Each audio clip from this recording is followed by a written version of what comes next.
Hey guys, it's Becca here from Miller's Crossing Design, and today in my video I'm going to show you how I do a color wash. I use color washes a lot with furniture. It's a way to kind of like tone down maybe the brighter color that you've used. It also helps soften the entire look. It gives it an aged effect. So it's one of my go-to ways if I'm painting a piece and it's maybe not, the colors aren't turning out the way I want, I always go for a color wash. Another tip I like to use is if my quart is getting low and there's not much left on the bottom of the can, I'll add water, and so I always have a color wash ready to go. So the very first thing I'm gonna do, I'm gonna show you on an old drawer front. First thing you want to do is just find your main color. You can blend, you can use 5 colors, whatever, but you want that first layer to be very concentrated and full.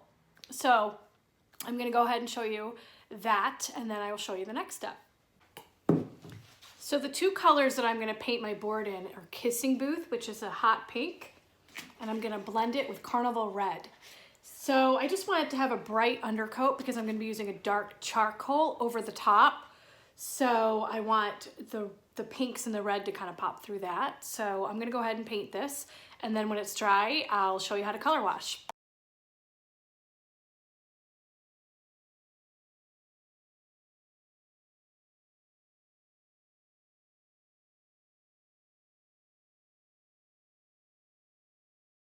So I'm going to use our dark charcoal called Old School for our wash. I'm gonna have more water than I'm gonna have paint because I want it really, really watered down. I don't measure, but I know that I wanna have the consistency of soup. So basically, I'm just creating a wash and like a dye with the color.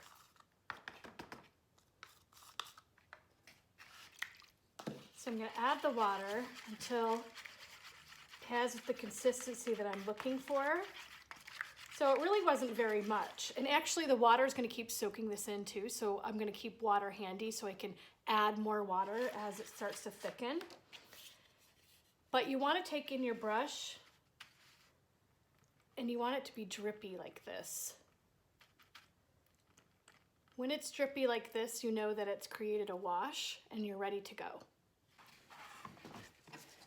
So I like to use a chip brush when I'm doing a color wash, and I like to have a rag handy too in case I get too much on there. So I'm just going to go ahead and dip my brush in the water mixture, and I'm just going to brush it right on using long strokes.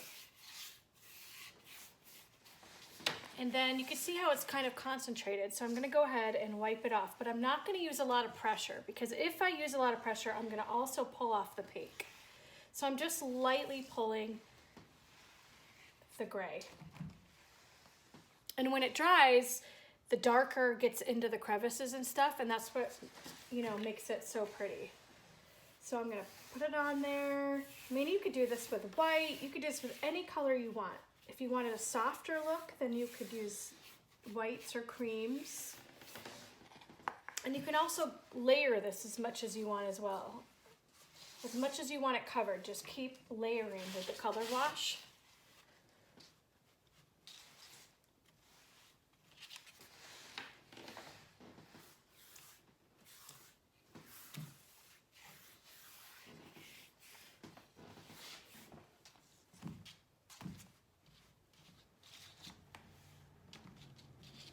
You could also blot if you want. If you want kind of like a sponge effect, you could do that.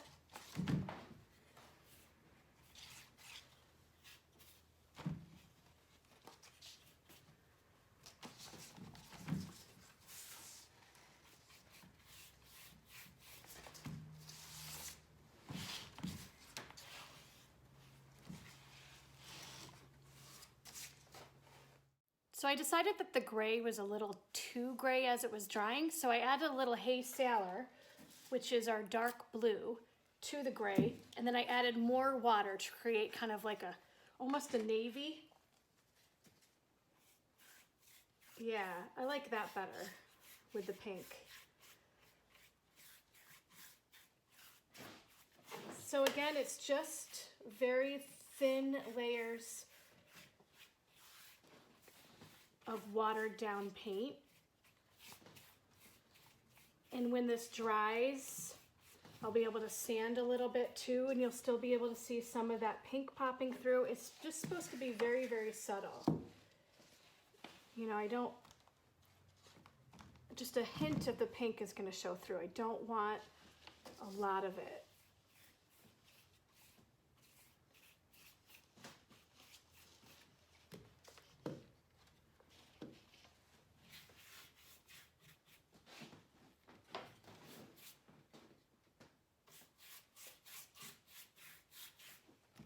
So I'm going to dry it so you can kind of see.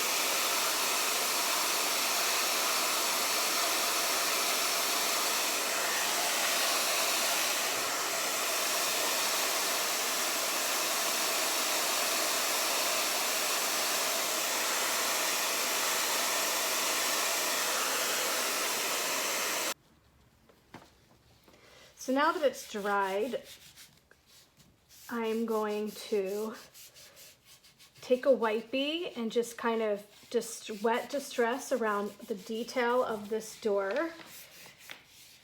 I'm thinking this might make a cool coat rack or something along those lines.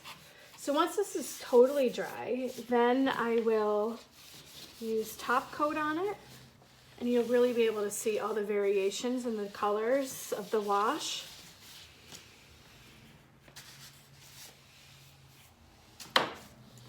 And I will come back and show you that when it's totally done. So once your piece is completely dried, you're going to want to top coat it either with a clear wax or Big Top. Today I'm going to use Big Top. And when I put this on, you're really going to be able to see the color wash pop through, and it really just enhances the colors.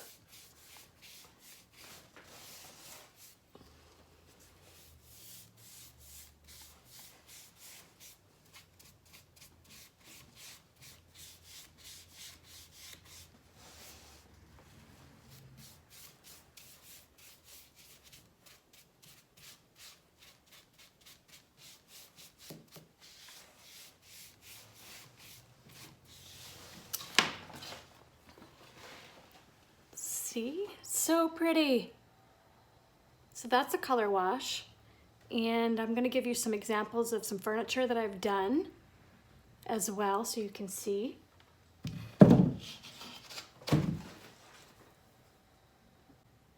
Okay guys, so that's a color wash. I hope you enjoyed this video, and if you would like to follow me, I would love that. So please subscribe to my channel. I try to get a video out every week teaching you some of the things I've learned along my journey of being a furniture painter. So have a great rest of your day. Bye.